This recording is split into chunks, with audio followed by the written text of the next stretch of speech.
Hey everyone. Reverend Evans was more than just a preacher. He was a spiritual pillar, a freedom fighter, a gospel legend, and a voice that refused to be silenced during the darkest chapters of America's civil rights history.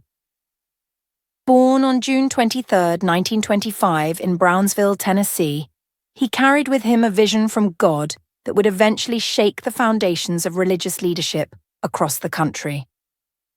Moving to Chicago, he founded the Fellowship Missionary Baptist Church in 1950, a ministry that grew into a national voice for spiritual and social reform.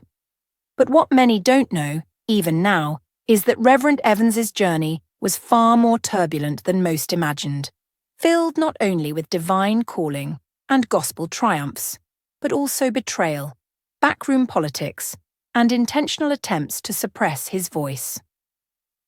Though he became a spiritual father to many and mentored generations of pastors, musicians, and civil rights leaders, there were those within religious and political circles who were deeply uncomfortable with his growing influence and unfiltered truth. Reverend Evans didn't just preach about heaven, he preached about injustice, poverty, racism, and political hypocrisy. He stood side by side with Dr.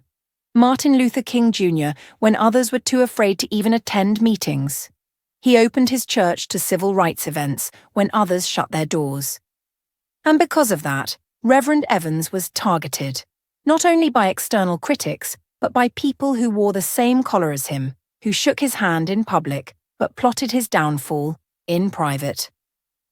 Over the decades, pressure mounted from church boards, city leaders, and even some former allies who told him to calm down, ease up, and stay in the gospel lane. But he refused to be confined to pulpit politics. As the years went by, something unsettling began to happen. His name was gradually pushed to the background. New church voices took the spotlight, more polished, more politically correct, less outspoken. Reverend Evans, once televised and honoured, began to quietly disappear from national platforms. His appearances grew rare, not just due to age, but because invitations were intentionally withheld. Some churches and networks that once aired his powerful sermons stopped doing so, and gospel stations that featured his music began to pull back. Why? Because Evans spoke truth that made people uncomfortable. Truth about injustice inside the church, truth about leaders who preached unity but sowed division, truth about how the black church was drifting into silence and fear.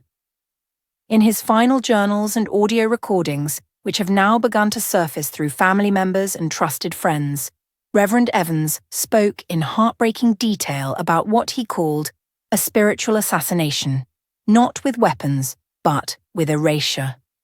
"I've been silenced," he once said. "Not by the world, but by my own." He wrote of invitations that were cancelled, of younger leaders who distanced themselves from his legacy, and of political forces, both religious and governmental, that feared his ability to rally the people.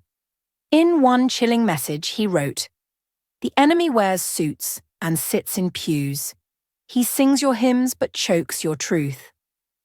Even his closest followers noticed how some once loyal pastors began using him less and less in public conversations. Yet despite the silence that surrounded him in his final years, Reverend Evans never lost faith. Even as hidden enemies tried to bury his voice, he remained steadfast. In his last recorded sermons, he urged the next generation not to fear man's opinion but to fear losing God's favor by staying quiet. "Let them close doors," he preached. "God will open windows." On November 27, 2019, at the age of 94, Reverend Evans passed away. Official reports said he died peacefully, but behind that peace was a storm of silencing, of betrayal, and of a prophetic voice that was ignored in his final years by the very people he once lifted. Now, years after his death, his final words and writings are resurfacing, and with them, the uncomfortable truth that Reverend Evans was indeed pushed aside for being too bold, too real, too prophetic. But as we look around today, At the divisions, the silence, the watered-down messages, it becomes clear that his voice is more necessary now than ever. Reverend Clay Evans may have been silenced by men, but he was never silenced by God. His words still thunder from the grave, reminding us that when truth is buried, it rises again, stronger, louder, and more unstoppable than ever before. Thanks for watching.